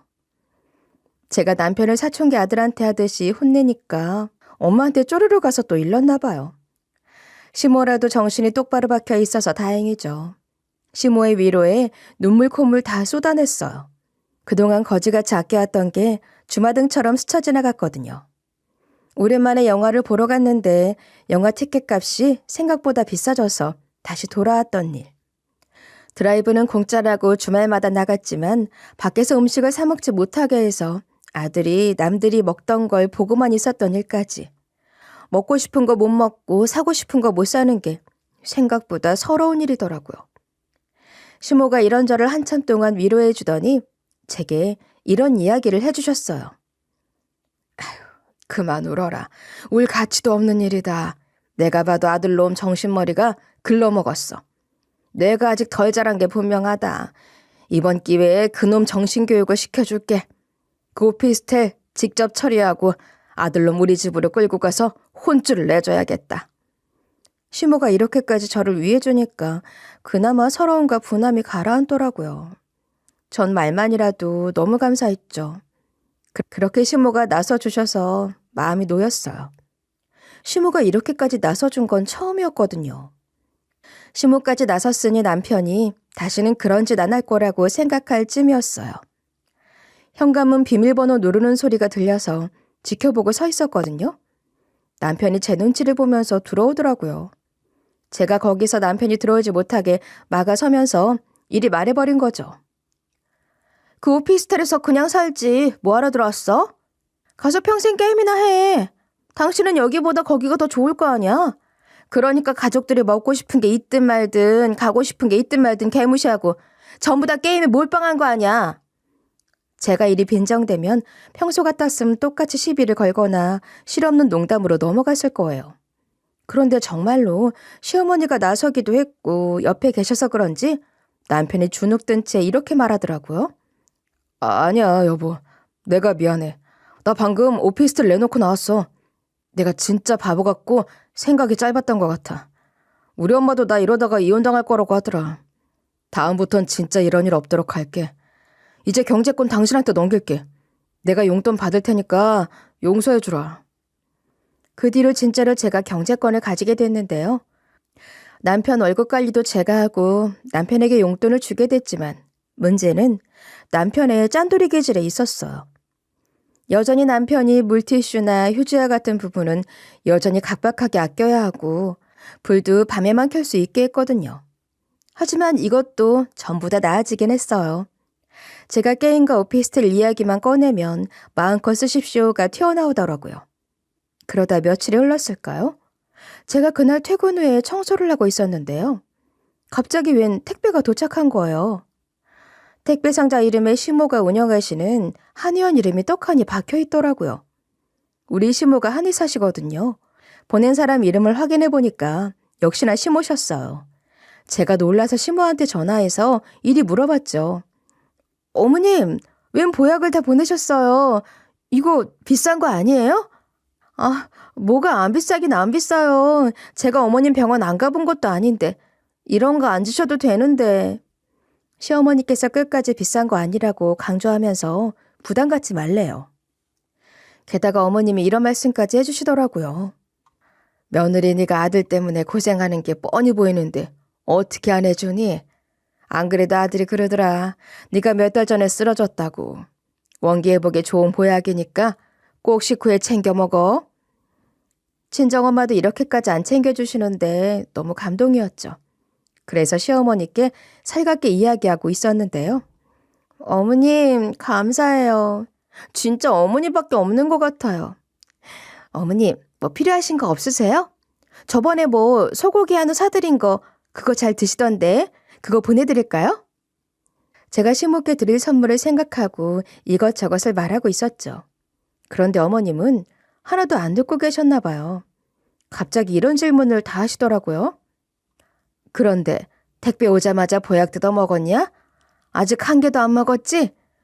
시모가 이상한 질문을 하니까 말문이 턱 막히더라고요. 무슨 이유로 이런 질문을 다 하시는 걸까 싶어서 잠시 생각해 보다가 이리 말씀드렸어요. 아니요, 아직 안 먹었어요. 이제 택배 열어보고 전화드린 거예요. 그런데 그건 왜요? 한약에 무슨 문제라도 생겼나요? 제가 시모가 보낸 한약을 이리저리 살펴보면서 물었거든요. 그런데 어머님이 바로 아니라고 부정하시면서 이러셨어요. 아니, 그런 건 아니고 아직 안 먹었다고 하니까 물어볼 게 하나 있다. 그게 말이다. 황당하고 갑작스러울 수도 있는데 며느리 네가 혹시 용돈 좀 줄 수 있니? 아들놈이 게임에 돈을 다 쓰느라 용돈을 통 안 줘. 용돈이랑 한약이랑 도대체 무슨 관계일까요? 용돈을 주면 한약을 먹어도 되는 거고 용돈을 안 주면 한약을 도로 빼앗아간다는 뜻인 건가 싶었죠. 전 일단 시어머니께 솔직하게 이런 식으로 답변해 드렸는데요. 어머님께 용돈 드리는 건 한동안은 어려울 것 같아요. 아직 돈 관리를 본격적으로 시작해보지 않아서 모르겠어요. 만약에 제가 돈 관리하게 되면 남들처럼 식비에 투자하고 아들 교육에 투자해봐야 할 것 같아요. 총 얼마나 들지 파악한 뒤 알려드릴게요. 제가 일단 돈 관리해보고 나중에 다시 이야기 드릴 거니까 걱정하지 마세요. 시모한테 이렇게 설명들었더니 갑자기 조용해지더라고요. 소화기 너머로 아무 소리도 안 들려서 순간 전화가 끊겼나 싶었어요. 제가 다급하게 여보세요 하니까 시모가 그제야 일이 됐고했죠. 그래. 네가 그렇다면 어쩔 수 없지. 보약 맛없다고 구석에 박아놓지 말고 꾸준히 챙겨 먹어라. 시모가 이렇게 말하고 전화를 끊으시는 거예요. 나중에 까먹을까 봐 그 자리에서 얼른 보약을 챙겨 먹었는데요. 건강할 때는 보약이나 건강보조제, 영양제들 먹는 거 진짜 귀찮아하고 자주 까먹었거든요. 그런데 심하게 아프게 되니까 자연스럽게 생각이 나더라고요. 정말 살려고 챙겨 먹게 되는 것 같아요. 그 뒤로도 꾸준히 보약을 챙겨 먹었는데 어느 날 갑자기 컨디션이 안 좋아지는 거예요. 이상하게 배가 너무 아프고 화장실도 계속 드나들게 됐어요. 게다가 또 전처럼 식은땀이 나면서 어지럽길래 일단 천천히 주저앉았는데요. 미주신경성 실신으로 한번 쓰러진 뒤로 몸 상태가 더 안 좋아진 것 같았어요. 다행히 좀 있으면 증상이 나아져서 다시 집안일을 하려고 했죠. 잠시 후에 또 이유도 없이 계속 몸이 안 좋길래 잠을 자러 방 안으로 들어갔어요. 한숨 자면 괜찮아질 줄 알아서 이불을 덮고 눈을 감고 있었습니다. 시간이 지나 겨우 잠들었는데 아들이 와서 시끄럽게 굴길래 잠결에 이리 궁시렁거렸어요. 아들, 엄마 자는데 조용히 해야지. 침대 옆까지 와서 막 소리 지르면 어떡해. 그리고 침대 선반에 있던 귀마개랑 안대까지 하고 다시 잠들었는데요. 그 뒤로 뒤척거리면서 자느라 귀마개 한쪽이 빠졌나 봐요. 잠시 후에 누군가 왔다 갔다 하는 소리가 들리는 거예요. 목소리를 들어보니 남편이랑 시모 같았어요. 제가 그때 살짝 깨서 선잠인 상태로 남편과 시모의 경악할 대화를 듣게 된 거죠. 남편이 제 보약을 먹으려고 했나 봐요. 시모가 무언가 탁 쳐내는 소리를 내더니 이런 소리를 하는 거예요. 네가 그걸 먹으려고 하면 어떡하니? 네 거 보약 따로 보냈잖아. 그거 먹어라. 며느리가 간에 안 좋다고 했어서 이거 일부러 간에 해로운 성분을 강하게 넣었단 말이다. 이거 매일 먹이면 애도 사족을 못 쓸 거다. 그러니까 니는 이혼 준비할 필요도 없어.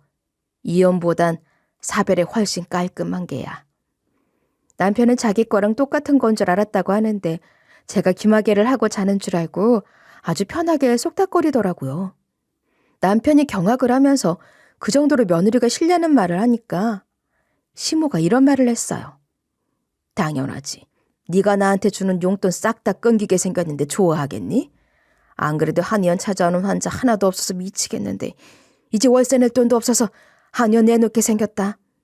그런데 며느리 이것이 하필이면 이때 나서서 발광을 해대더라. 아유, 내 팔자야. 남의 집 며느리는 시애미 눈치 보면서 용돈 알아서 주던데 난 이게 뭐냐? 사실 전부터 시모가 용돈을 달라고 하긴 했었거든요. 하지만 우리도 맨날 돈 아끼느라 어쩌다 한 번씩 삼겹살도 겨우 먹는 와중에 시모를 챙겨줄 수 있겠어요? 제가 할 말은 하는 성격이라 용돈 달라는 어머님한테 이리 말했었죠. 어머님, 저희도 지금 사정이 힘들어서요. 죄송해요. 남편이 돈 관리하고 있는데 하루 종일 물티슈 얼마나 썼는지 감시하고 휴지 몇 칸 뜯으라고 뭐라고 하고 그래요. 이렇게 아껴도 남는 게 하나도 없더라고요. 여유 있어지면 꼭 어머님께 용돈 드릴게요. 전 그때부터 지금까지 남편이 돈 관리하고 있어서 몰랐어요. 잊을만 하면 매번 어머님이 돈을 요구하시길래 남편이 용돈을 안 주는 줄 알았거든요. 그런데 시모가 기가 막히게도 남편에게 이런 말을 하고 있는 거 있죠? 우리 아들한테 용돈 받아놓고 또 며느리한테 돈을 받아내려고 했거든? 그런데 쉽지 않더라. 며느리가 매번 돈 없다고 하면서 지 용돈 조금도 안 주는 거야. 그런데 이번에 아들리가 몰래 취미생활 즐기다가 들켜버렸잖아. 이제 며느리가 돈 관리를 하게 됐으니까 내가 혹시나 하는 마음에 연락해봤어. 예상대로 며느리가 또 용돈을 못 주겠다는 식으로 이야기하니까 그래. 그럴 줄 알았다 하면서 계획대로 해코지 하려고. 해코지는 설마 보약으로 했다는 걸까요? 어쩐지 시모가 보약 먹기 전에 물어봐야 하는 질문이 있다면서 용돈 좀 줄 수 있냐고 하더라고요. 그럼 제가 거기서 용돈 주겠다고 하면 보약을 먹지 말라고 할 예정이었다는 거 아닌가요? 나 참 어이가 없어서 시모가 이렇게 나지막하게 윽박지르는 소리를 듣고 정신이 번쩍 들었어요. 잠이 확 달아나길래 눈을 감은 채 이를 부득부득 할았죠. 남편이랑 시모가 왜 왔나 했는데 남편이 숨겨놓은 비상금 챙겨가려고 몰래 들어온 거였나 봐요. 남편이 나가면서 아들한테 이리 당부하더라고요. 엄마 일어나면 아빠랑 할머니 왔다고 하면 안 돼. 비밀이야. 내가 숨겨놓은 비상금도 챙기고 나갔단 말도 절대 하면 안 되고. 알았지? 곧이어서 남편과 시모가 조용히 나가는 기척 소리가 점점 멀어지는 거예요. 남편이랑 시모가 가자마자 제가 벌떡 일어나서 아들 녀석을 불렀어요. 아들이 방 안으로 들어오길래 제가 이렇게 물어봤죠.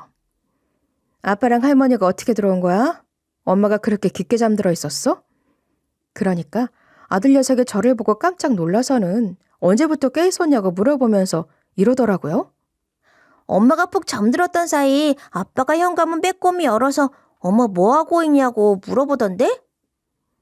내가 엄마 잔다고 하니까 아빠가 할머니 데리고 몰래 들어와서 쏙닥거리다 갔어. 그래서 제가 일부러 시간텀을 두고 남편한테 전화해서 물어봤어요. 지금 뭐 하고 있어? 어머님이 당신 오피스텔 처분해버린다고 하던데 어떻게 됐어? 정신교육도 시켜준다고 하시던데 어머님한테도 혼났어? 남편이 제가 잠들어 있을 때랑 너무 다르더라고요. 온갖 불쌍한 척을 하면서 이렇게 말하는 거예요. 엄마한테 혼났어. 오피스텔도 전부 다 처분하고 정리했고 짐 들고 당신한테 가면 화낼까봐 걱정돼가지고 그냥 길거리에 서 있었어. 분명 불쌍하게 서 있기는커녕 어디서 뭐 게임이라도 하고 있겠죠. 보통 때 같으면 또 연기한다, 집에 들어오지 마라고 난리쳤겠지만 이번에 목적이 따로 있었기에 화를 덜 냈어요. 남편을 집에 들어오게 하려고 너무 착한 척 연기를 하면 티가 나니까 이런 식으로 툴툴대며 집으로 들어올 수 있게 했는데요. 혼났으면 그냥 집으로 들어와. 컴퓨터는 둘 생각 없으니까 팔고 오든가 누구 주고 오든지 해. 당신이 집에서 게임하고 있으면 오피스텔 생각만 날 것 같아서 열받거든? 꼴도 보기 싫으니까 게임하고 싶으면 PC방 가든가. 남편이 온순하게 알겠다고 말하면서 전화를 끊더라고요. 몇 분 뒤에 남편이 짐을 들고 다시 집으로 돌아왔거든요. 남편의 짐을 슬쩍 보니 시모가 준 보약도 들어가 있었죠. 그래서 제가 그날 시모가 매일 먹으라고 제게 줬던 보약을 남편 것과 몰래 바꾼 순간 역대급 일이 벌어졌어요. 제가 그날 시부모님을 집으로 초대해서 밥을 차려드렸거든요. 마지막 만찬이라고 생각하니까 근사하게 한 상 차려드리게 되더라고요. 시부모님이 생일도 아니고 명절도 아닌데 무슨 일이냐고 하시길래 이제 곧 알게 되실 거라고 했어요. 전 일단 남편을 배부르게 먹일 생각이라서 계속 생선가시 발라주고 고기 반찬 들이밀었어요. 남편은 제 속내도 모르고 해벌 쭉 웃고 있고 시부모는 이런 며느리 어디 없다고 하시더라고요. 그리고 저는 제 계획대로 배도 부르고 하니 다 같이 드라이브 가자고 했어요. 남편은 자연스럽게 지 거인 줄 알고 제 보약을 챙겨 먹으면서 1층으로 내려가더라고요. 시모가 그 와중에 저보고 이러시는 거예요. 며느리는 보약 안 먹냐? 네가 그러니까 픽픽 쓰러지는 거 아니야. 잘 챙겨 먹어야지. 까먹으면 안 된다. 안 먹었으면 지금 챙겨라. 시모가 보약을 하나 챙겨서 제 손에 쥐어주더라고요. 그래서 제가 자연스럽게 제자리에 내려놓으면서 말씀드렸어요. 어머님, 아까 못 보셨구나. 이미 먹었잖아요. 어머님이 힘들게 해주신 건데 먹어야죠. 게다가 재료들도 전부 다 비싼 걸로 해주셨을 거 아니에요. 절대 안 까먹고 챙겨 먹을게요. 이런 식으로 거짓말을 쳤는데요. 그렇게 저랑 아들 그리고 시댁 식구들과 함께 1층으로 내려왔죠. 남편이 가장 먼저 운전석에 앉고 그 다음에 제가 조수석에 타고 뒷좌석에는 시부모랑 아들이 탑승하게 됐습니다. 차를 출발시킨 다음에 30분가량 드라이브를 하고 있었는데 남편이 어딘가 불편해 보이더라고요. 잠시 후에 배를 자꾸만 어루만지면서 이랬어요. 갑자기 속이 더부룩한데 왜 이러지? 한 번도 이런 적 없는데. 소화가 잘 안 되는 것 같아. 이제는 남편 뱃속에서 꼬르륵거리는 소리가 들리는 거예요. 제가 일부러 근사하게 한 상 차려놓고 남편한테 잔뜩 먹이길 잘했나 봐요. 그때 남편이 얼굴이 갑자기 새하얘지더니 목소리가 급박해지기 시작했어요. 화장실이 급한데 주유소 없나? 다들 주유소 찾아봐. 검색해서 몇 킬로 남았나 확인해줘. 그런데 하필이면 황금 같은 주말 시간대에 제일 붐비는 곳으로 향하고 있었거든요. 거길 누가 가자고 한 줄 아세요? 바로 제가 가자고 했죠. 차가 엄청 막혀서 남편이 발을 동동 구르면서 식은땀을 뻘뻘 흘렸어요. 차가 엄청 막혀서 남편이 발을 동동 구르면서 식은땀을 뻘뻘 흘렸어요. 사실 제가 그 보약 먹고 간 쪽이 아니라 위장 쪽에 신호가 왔었거든요. 저는 그때 집안에 있었어서 상관없긴 했었어요.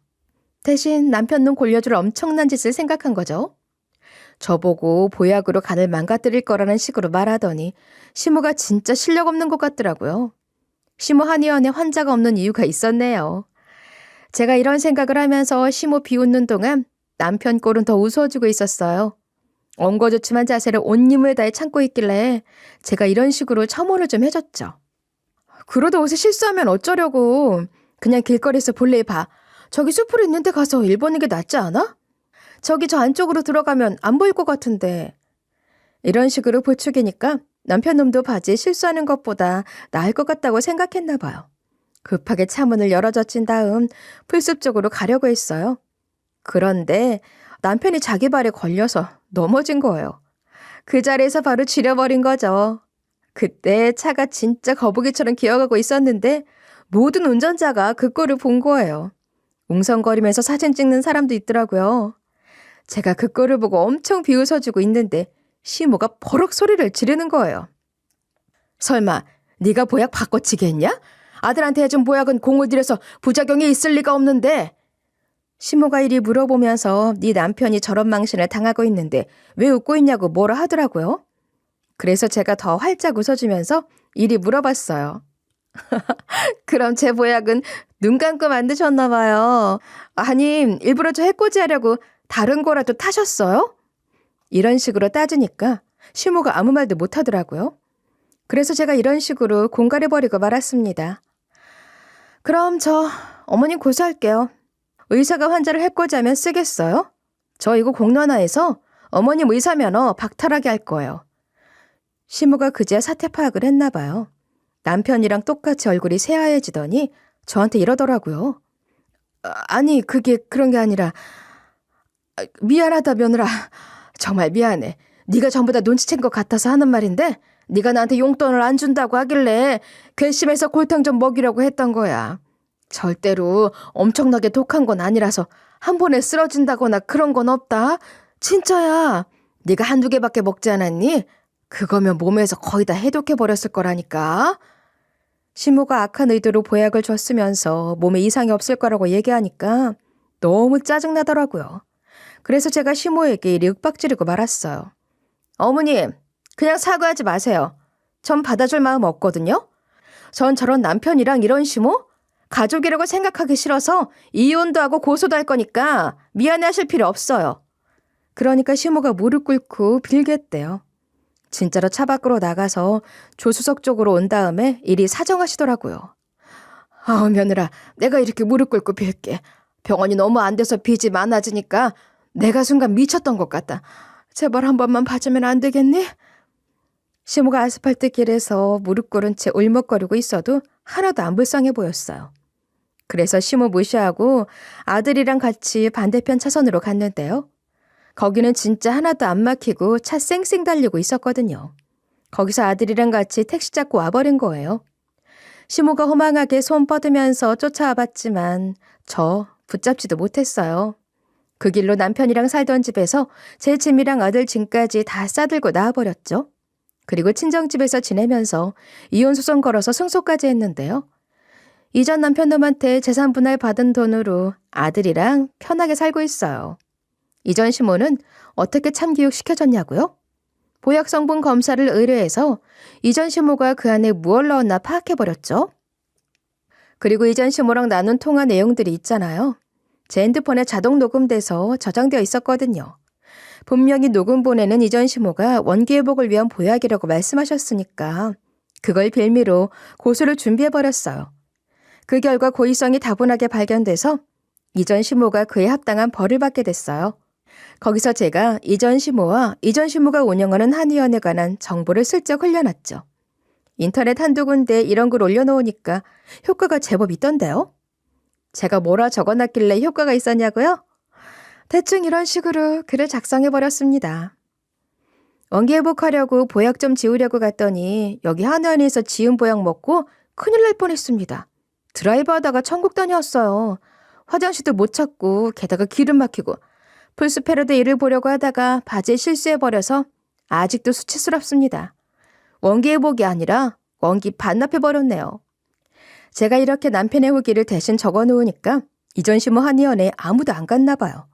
이전 시모가 안 그래도 망해가고 있어서 제가 한 짓으로 충분했죠. 알아서 한의원 문 닫고 한의사 생활 접어버리더라고요. 이렇게 복수해서 그런가 뭔가 일이 술술 풀리기 시작했어요. 이제 적당히 벌고 적당히 쓰면서 누릴 수 있는 거 누리게 된 건데요. 그동안 아들 녀석이 못 사고 못 먹어왔던 거 하나씩 사주게 됐는데 우리 아들이 너무 행복해 보이더라고요. 그래서 제가 아들한테 이런 식으로 물어봤거든요. 아들은 엄마랑 이사 온 뒤로 뭐가 제일 좋아? 전 당연히 마라탕이랑 탕후루 먹어본 거랑 옷 새로 산 거 말할 줄 알았어요. 아들이 의외로 이런 답변을 해주더라고요. 낮에도 불 켜고 살 수 있는 게 너무 편한 것 같아. 그동안 너무 불편해서 힘들었거든. 불 켜면 아빠가 뭐라 하니까 못 켜고. 아빠 집에 없을 때만 몰래 켜서 책 보고 그랬어. 제가 그 소리를 듣고 어찌나 마음이 아프던지. 이 전 남편 놈은 오피스텔 안에서 게임한다고 낮에도 불 켜놓고 있었거든요. 우리 아들이랑 저한테만 아끼라고 강요한 거 생각하면 이 전 남편이랑 이혼하길 정말 잘했다는 생각이 들어요. 여러분도 이혼하고 싶을 정도로 힘든 결혼 생활을 하고 있는 분들은 참지 마세요. 저도 그동안 참고만 있다가 이혼하니까 정말 살 것 같네요.